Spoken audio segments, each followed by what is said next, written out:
जय मसीह की। परमेश्वर के नाम की महिमा हो। हमारा आज का कक्षा इस वचन अध्ययन में आपका हार्दिक स्वागत। हमारा आज का वचन अध्ययन का विषय है यीशु के प्रारंभ के दिन। यीशु के प्रारंभ के दिन हम यीशु मसीह के जन्म और यीशु मसीह के बड़ापन के बारे में कुछ विषयों को चर्चा करेंगे। हम जानते हैं पुराना नियम में हम देखते हैं यीशु मसीह के जन्म के बारे में बहुत सारे भविष्यवाणी हुई थी। सदियों से लोग इंतजार कर रहे हैं यीशु मसीह का जन्म के लिए। और हम जानते हैं शमौन नामक व्यक्ति भी और हन्ना नामक स्त्री भी यीशु का जन्म का इंतजार कर रहा था। एक अच्छा उपहार जब प्राप्त होता है तो हमें बहुत आनंद होता है। उसी प्रकार जब यीशु मसीह का जन्म हुआ तब शमौन और हन्ना भी बहुत आनंदित हुए, क्योंकि उनका जीवन भर का इंतजार अब पूरा हुआ। बहुत बहुत साल पहले ये वायदा किया गया था और ये वायदा अब पूरा हो रहा था जब यीशु मसीह इस दुनिया में जन्म लिया। क्योंकि सालों पहले परमेश्वर ने वायदा किया था कि वह एक उपहार को इस संसार में भेजेंगे। हमारा उद्धारकर्ता और परमेश्वर का पुत्र यीशु मसीह था वो उपहार। यीशु की माता बनने के लिए परमेश्वर ने मरियम को चुना। एक दिन मरियम और यूसुफ को बेथलेहम तक लंबी यात्रा करनी पड़ी। वे वहां पर थे तब यीशु का जन्म हुआ। उस रात कुछ अद्भुत घटनाएं भी घटी और इस अद्भुत उपहार के बारे में बताने के लिए परमेश्वर ने स्वर्गदूतों को भेजा। जी हाँ, हमारा उद्धारकर्ता होकर परमेश्वर ने यीशु मसीह को इस संसार में हमारे लिए भेजा। और ये परमेश्वर हमारे प्रति जताया हुआ प्रेम का सबसे बड़ा उदाहरण है। यीशु के जन्म के कुछ दिनों के बाद मरियम और यूसुफ यीशु को यरूशलेम के बड़े मंदिर में लेकर गए। पहाड़ियों से होकर टेढ़े मेढ़े रास्ते से एक दिन की पूरी यात्रा की। उन्होंने बालक यीशु को मंदिर में ले जाकर परमेश्वर की महिमा करनी चाहिए। लड़कों के लिए जो मंदिर में लाते थे, धनी लोग एक भेड़ की भेंट चढ़ाते थे, लेकिन मरियम और यूसुफ गरीब थे। उनके पास भेंट लेने के लिए धन नहीं होने के कारण वे केवल 2 कबूतर के बच्चों को लाए। ये दर्शाता है कि यीशु मसीह भी एक गरीब परिवार में जन्म लिया। यीशु मसीह का भी परिवार एक गरीब परिवार में हुआ। और इसलिए जब हमारे हाथ में धन नहीं होता है, हमारे पास पैसा जब नहीं होता है, यीशु मसीह हमारे दर्द को भली भांति समझ सकते हैं। गरीबों के साथ रहने वाला यीशु मसीह चाहिए तो एक अमीर घर में पैदा हो सकता था, लेकिन वो नम्र पूर्वक एक चरनी में जन्म लिया। अब मरियम और यूसुफ बड़े आनंद के साथ यीशु को मंदिर में लेकर जाता है और उन्होंने परमेश्वर के प्रति धन्यवाद भी प्रकट किया। तो जब मरियम और यूसुफ बालक यीशु को मंदिर में लेकर आए, तब शमौन नामक एक वृद्ध व्यक्ति उधर था। परमेश्वर के उपहार को देख के बिना वो मरना भी नहीं चाहता था। परमेश्वर उसकी इच्छा को जानता था। जब बालक यीशु को मंदिर में लेकर आए, तब परमेश्वर ने शमौन से कहा, ये परमेश्वर का पुत्र है। जिस उपहार को शमौन देखना चाहता था, अब उसे वह मिल गया था। शमौन ने मरियम से कहा, क्या मैं इस बच्चे को हाथ में ले सकता हूं? और शमौन ने यीशु को हाथों में लेकर उस अद्भुत बालक के लिए प्रभु का धन्यवाद किया। लंबे साल का इंतजार शमौन का अब पूरा हुआ। अब वो मरने के लिए तैयार था, क्योंकि जो वायदा दिया था कि यीशु मसीह उस बालक को शमौन देखेगा, अब वो परिपूर्ण हो गया था। उसी प्रकार हन्ना भी उस दिन का इंतजार कर रहा था जब यीशु का जन्म होगा। हन्ना भी मंदिर में लगातार आती थी और हन्ना का दिल का भी इच्छा यही था, ख्वाहिश कि यीशु को देखना है, बालक यीशु को देखना है। तो उसी दिन हन्ना भी यीशु से मिलने आई। वह परमेश्वर से प्रेम करती थी। प्रभु के उपहार को देखने के लिए वो भी चाहती थी। जब उसने बालक यीशु को देखा तब परमेश्वर ने उसके दिल में बात की, यह मेरा पुत्र यीशु है। वह बड़े आनंद से मंदिर से बाहर आकर सबसे कहने लगी कि मैंने परमेश्वर के पुत्र यीशु को देखा है। परमेश्वर का दिया उपहार यीशु को देखने के लिए उन दोनों को बहुमूल्य अवसर मिला। उस कारण शमौन और हन्ना दोनों ने परमेश्वर का धन्यवाद किया। प्रियो, हमें भी इस उपहार को स्वीकार करते हुए, इस स्वीकार केवल हमारे बुद्धि से नहीं परंतु इस स्वीकार हमारे हृदय से भी हमें करना है। जब हम कहेंगे परमेश्वर आपका धन्यवाद हो कि आपने सबसे बड़ा उपहार यीशु मसीह को हमारे लिए दिया, जैसा शमौन और हन्ना उस बालक यीशु को देखकर आनंदित हुए, उसी प्रकार हम भी इस बात पर जरूर आनंद कर सकते हैं कि दुनिया को बनाया हुआ सृष्टिकर्ता परमेश्वर से मुलाकात करने का सौभाग्य हमारे इस आयु में परमेश्वर ने मुझे और आपको भी दे दिया।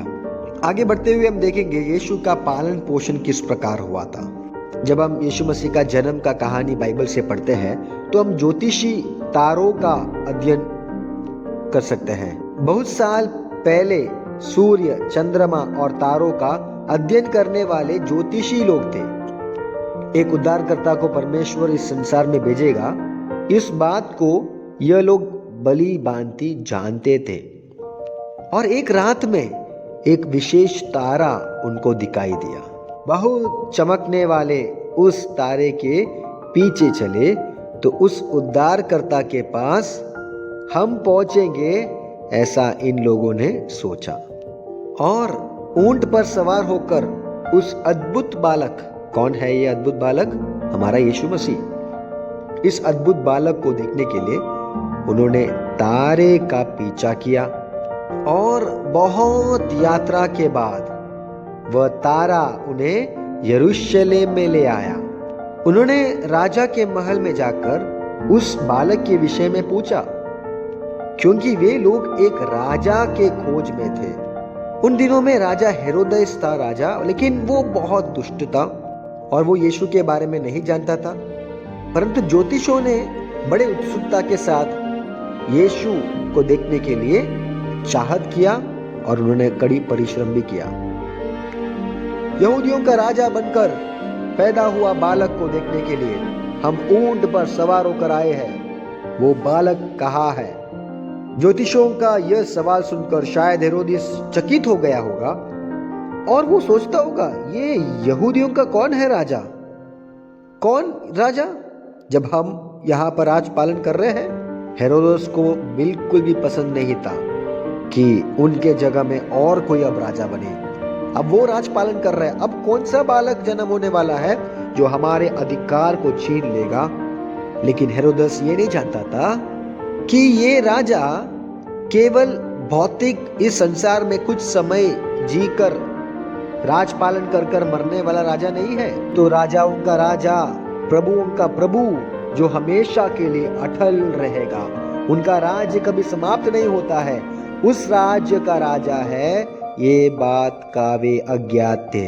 शास्त्रियों को बुलाकर हेरोदेस ने यह पता लगाया कि ये यहूदियों का राजा यीशु मसीह कहां पर जन्म लेंगे। यहूदा प्रदेश के बेथलेहम में उनका जन्म होना है और वह यहूदियों का सबसे महान राजा होगा। धर्मशास्त्र यही कहता है। वह था शास्त्रियों का जवाब।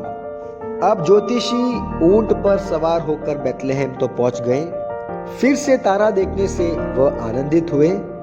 वह तारा बहुत सुंदर और चमकने वाला तारा था। उसने ज्योतिषियों की अगुवाई की। मत्ती रचित सुसमाचार 2 अध्याय 9 पद में हम देख सकते हैं। ज्योतिषी बेथलेहम में आकर जहां यीशु था वहां पहुंच गए और उन्होंने उस अद्भुत बालक यीशु का दर्शन किया। उनका बड़ी परिश्रम अंत में सफलता की ओर उन्हें ले गया। वे आनंदित हुए। लंबी समय का प्रयास अब परिपूर्ण हो गया। उन्होंने अपने अपने थैले खोलकर सोना, लोबान और गंधरस की भेंट चढ़ाई। उन दिनों की परंपरा थी कि जब किसी राजा के पास जाए तो भेंट चढ़ाकर दंडवत करना पड़ता था। परंतु यीशु को मार डालने के लिए हेरोदेस ने चाहा। इसलिए स्वप्न में परमेश्वर ने ज्योतिषियों से कहा कि हेरोदेस के पास फिर ना जाना। वह दूसरे मार्ग से अपने देश को चले गए। कई महीने ज्योतिषियों के इंतजार करने के बाद यीशु को ढूंढकर मार डालने के लिए हेरोदेस ने बेथलेहम से सिपाहियों को भेजा। क्या वह यीशु को ढूंढ पाया? नहीं, क्योंकि परमेश्वर ने यीशु की रक्षा की। अब ज्योतिषियों के जाने के बाद स्वर्गदूत ने यूसुफ से कहा, बालक और माता मरियम को लेकर मिस्र देश को चला जा। जब तक मैं तुझे ना कहूं तब तक वहीं रहना, क्योंकि हेरोदेस बालक यीशु को मारने पर है। यूसुफ तुरंत मरियम और बालक यीशु को और सब सामानों को लेकर मिस्र की ओर चल पड़ा। बहुत दूर यात्रा करके वह मिस्र को पहुंचे। हेरोदास की पहुंच से बाहर होकर वह आनंदित हुए, क्योंकि अब यीशु पर हेरोदेस का खतरा नहीं था। दुष्ट हेरोदेस के मरने के समय तक यूसुफ, मरियम और यीशु मिस्र में ही रहे।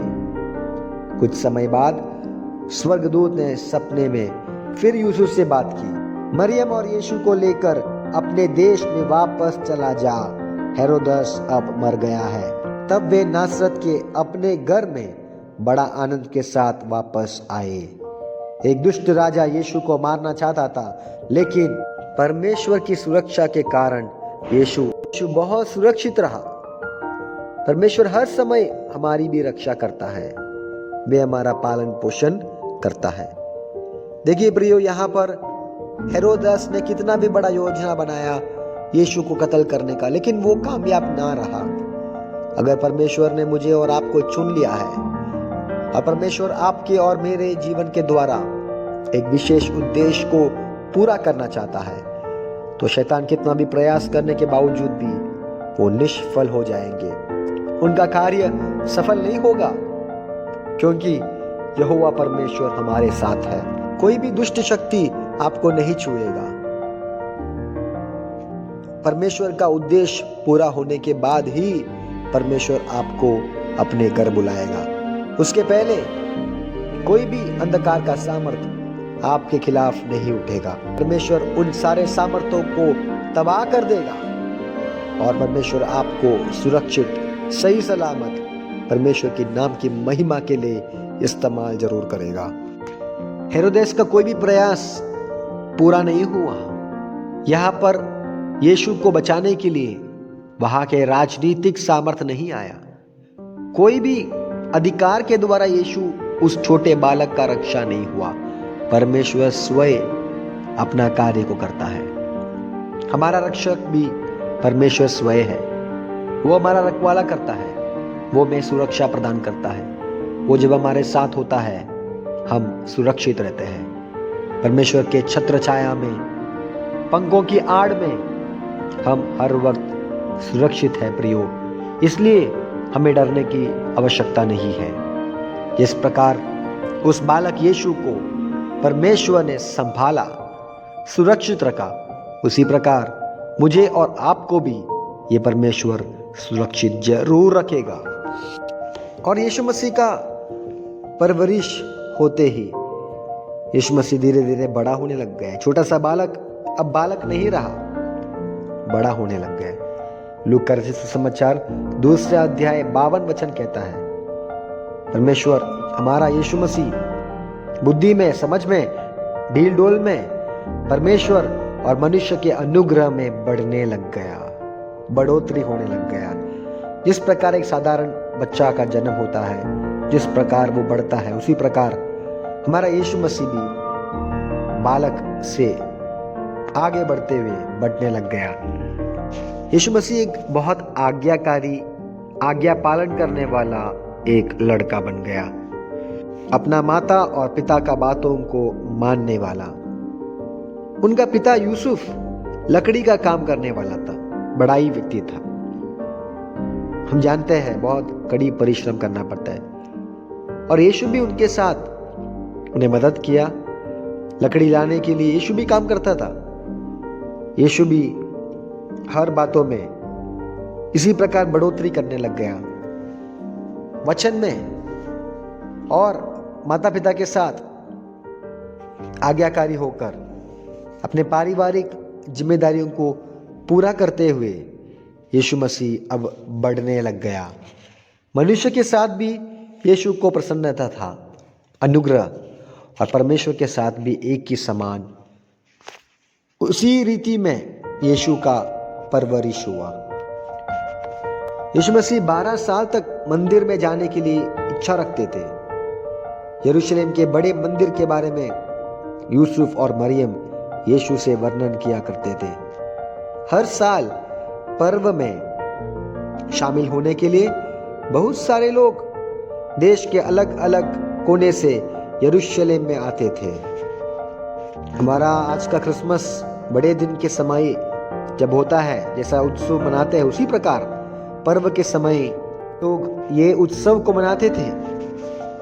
यूसुफ हर साल मंदिर में जाया करता था, और 12 साल की उम्र में यीशु के साथ वे लोग उस मंदिर में गए। जब वे लोग जाते थे, अपने सामानों को शायद गधे के ऊपर या ऊंटों के ऊपर भेंट के साथ जाते थे, और यीशु के साथ मरियम और यूसुफ यात्रा आरंभ करके वे अंत में यरूशलेम पहुंच गए। उस मंदिर में आराधना करने के पश्चात यीशु को वहां का सारा नजारा दिखाते हुए, उस आराधना के पश्चात मरियम और यूसुफ नासरत से अपने घर की ओर चलने लग गए। मरियम और यूसुफ ने सोचा होगा यीशु भी अन्य बच्चों के साथ खेलकर आगे निकल गए होंगे, परंतु यात्रा करने के कुछ समय पश्चात उनको मालूम पड़ा कि यीशु मसीह, यीशु बालक उनके साथ अब नहीं रहा।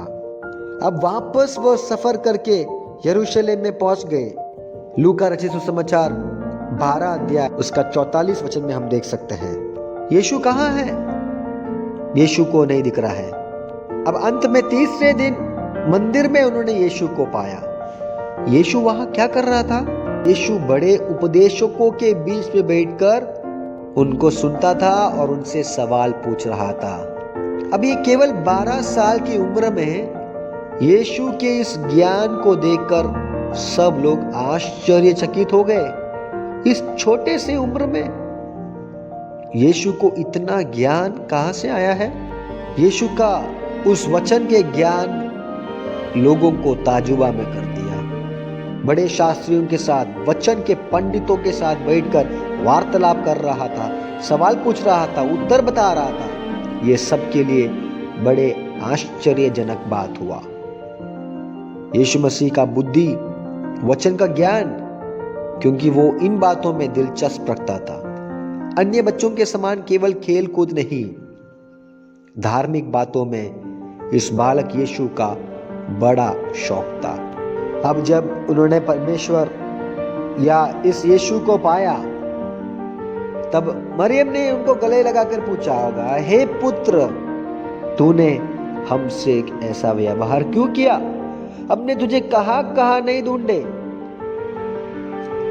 चिंतित होकर, भयभीत होकर माता मरियम और पिता यूसुफ को दर्द हुआ, क्योंकि वो अपने बालक यीशु को ढूंढ रहे हैं। अंत में जब उनको मिलता है, उस समय चिंतित होकर पूछता है, हमने आपको कहां नहीं ढूंढे, आप कहां थे? उस समय यीशु ने उनको जवाब दिया, क्या तुम नहीं जानते कि मुझे अपने पिता के भवन में होना अवश्य है?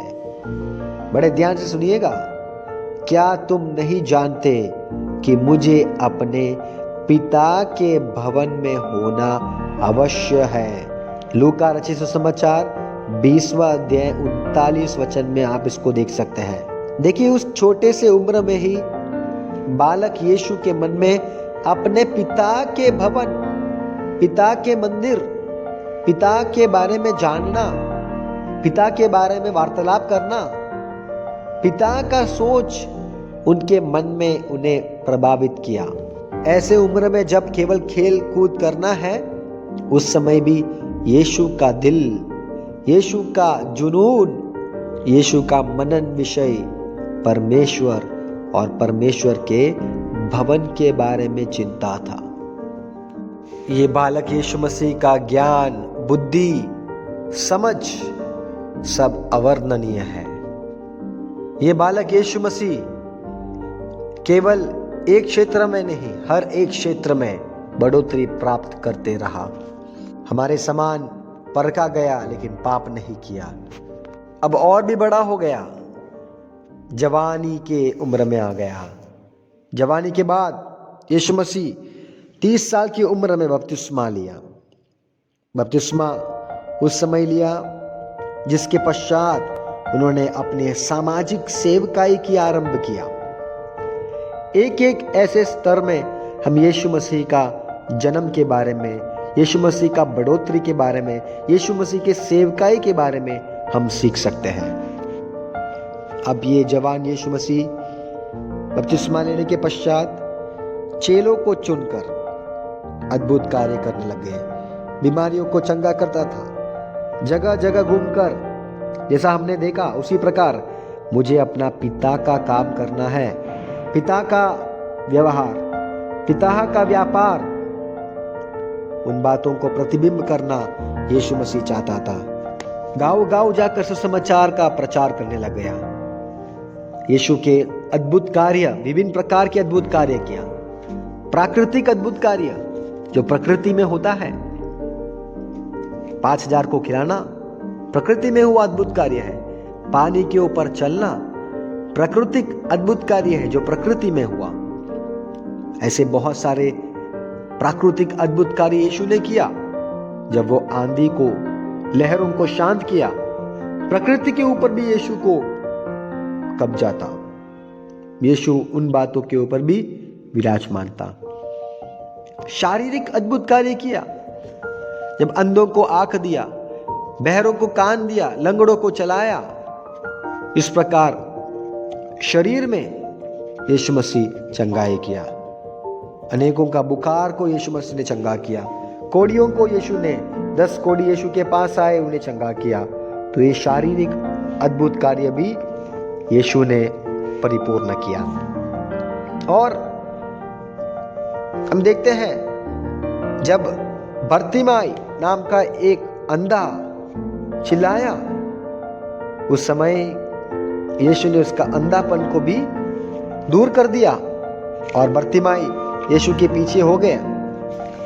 इस प्रकार यीशु मसीह ने काफी अद्भुत कार्यों को किया। लकवे की बीमार व्यक्ति को भी यीशु ने चंगा किया। हम जानते हैं जब मित्रों ने एक उनके लकवा दोस्त को लेके आया, उस समय यीशु ने उनको भी चंगा किया। तो इसी प्रकार शारीरिक अद्भुत कार्य भी यीशु ने बहुत सारा किया। और इतना ही नहीं, यीशु ने जी उठने के अद्भुत कार्य किया। हम जानते हैं नईन नाम के एक गांव में एक विधवा उनका बेटे को गवा दिया। उस समय जब यीशु और चेले साथ जा रहे थे, यीशु ने उस विधवा का बेटे को जी उठाया। तो जी उठाने का अद्भुत कार्य भी यीशु ने किया। यीशु ने मरे हुओं को जिलाया। याईर की बेटी सबसे बढ़िया उदाहरण है। जब यीशु मसीह ने उस याईर की बेटी को जिंदा किया। मरकुस 5:36 कहता है, मत डर, केवल विश्वास कर। डरना नहीं है, विश्वास करना है। पतरस, याकूब और यूहन्ना के साथ जब यीशु वहां गए, यीशु ने कहा जोर से, तलीता कूमी, हे लड़की उठ जा।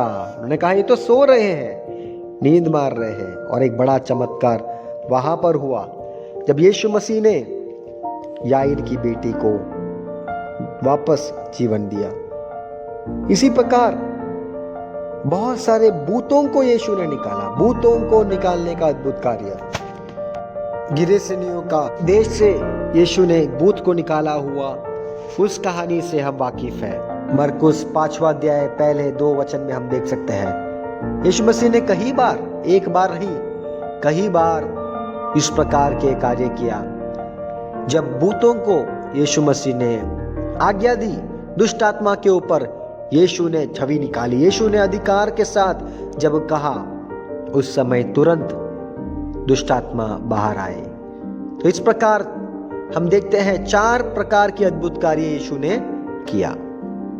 प्राकृतिक अद्भुत कार्य जो प्रकृति में होता है, शारीरिक अद्भुत कार्य जो शरीर की चंगाई, शरीर के अवयव की चंगाई होता है, मरे हुए को जी उठाने का अद्भुत कार्य, जैसा काइन नाम की गांव में हम देखते हैं विधवा का बेटे का जी उठना, और लाजर का जी उठना, याईर की बेटी का जी उठना, और हम देखते हैं भूतों को निकालने का अथवा दुष्ट आत्माओं को बाहर निकालने का अद्भुत कार्य। ऐसे 4 प्रकार के अद्भुत कार्य किए। यीशु मसीह ने अपने चेलों को भी अधिकार दिया, तुम जाओ और इन सारे बातों को करना है। अंधों को आंख देना है, लंगड़ों को चलाना है, दुष्ट आत्मा को बाहर निकालना है, मरे हुओं को जी उठाना है। और चेलों एक हद तक कामयाब तो हुआ, लेकिन कुछ ऐसे क्षेत्रों में अविश्वास के कारण, चेलों के अविश्वास के कारण अद्भुत कार्य नहीं हुआ। हम देखते हैं उसके पश्चात उन लोगों को यीशु के पास लेके आता है। उस समय यीशु मसीह चेलों के अविश्वास को धमकाता है, कहते हैं तुम्हें विश्वास नहीं है। उनके अविश्वास के बारे में यीशु को जब ज्ञात होता है, यीशु का मन टूट जाता है और यीशु उनको चेतावनी देता है। इस प्रकार बालक यीशु जवान होकर, बड़े होकर, बपतिस्मा लेकर, सेवा करके लोगों की सेवा में वो लौलीन रहा। और सबसे बड़ी सेवा यीशु मसीह ने परिपूर्ण किया कलवरी के क्रूस पर, जो हमारे लिए सबसे बड़ा उपहार यीशु ने दिया। जब यीशु मसीह अपना शरीर, अपना आखिरी बूंद का लहू भी मेरे लिए और आपके लिए दे दिया, ताकि हम बच जाए। पिता परमेश्वर के साथ हमें मेल मिलाप करवाने के लिए यीशु मसीह स्वयं बलिदान हुआ। अपना शरीर को बलिदान करके हमारे पाप से हमें बचाने के लिए, परमेश्वर के साथ हमें मिलाने के लिए, हमें धार्मिक बनाने के लिए और हमें अनंतकालीन जीवन देने के लिए यीशु मसीह क्रूस पर मुआ। प्रियो, ये बालक यीशु मसीह अब बालक नहीं रहा, उद्धारकर्ता होकर मनुष्य के पापों को लेकर 33.5 साल में क्रूस पर अपना जीवन बलिदान किया। और वो हमें इतने बड़े एक उपहार का काबिल बनाया, परमेश्वर के साथ हमें धार्मिक बनाकर, हमें धर्मी ठहराकर, परमेश्वर के साथ मेल मिलाप करवाकर हमें वो शुद्ध करता है, हमें वो पवित्र बनाता है और वो हमें ले जाने के लिए फिर से बादलों में आने वाला है। प्रियो, इस कक्षा में हमने अध्याय और जो किया है मनन, हमारे इस वचन अध्ययन के माध्यम से यीशु मसीह के जन्म के बारे में, यीशु मसीह के बचपन, बालकपन, जवानी और यीशु मसीह के बड़े होकर हमारे लिए दिया हुआ सबसे बड़े बलिदान को हम याद करेंगे, हम मनन करेंगे। कभी भी उस प्रेम से हम दूर नहीं जाएंगे। कष्ट के बीच में, संकट के बीच में, परेशानी के बीच में सबसे बड़ा दान मुझे और आपको मिल गया है, और वो दान है यीशु मसीह स्वयं जब जड़ा अवतार होकर इस दुनिया में आया। और इस यीशु मसीह के लिए हमारा जीवन को हम व्यतीत करेंगे। इस वचन अध्ययन के द्वारा परमेश्वर हम सबको आशीष दे। जय मसीह की।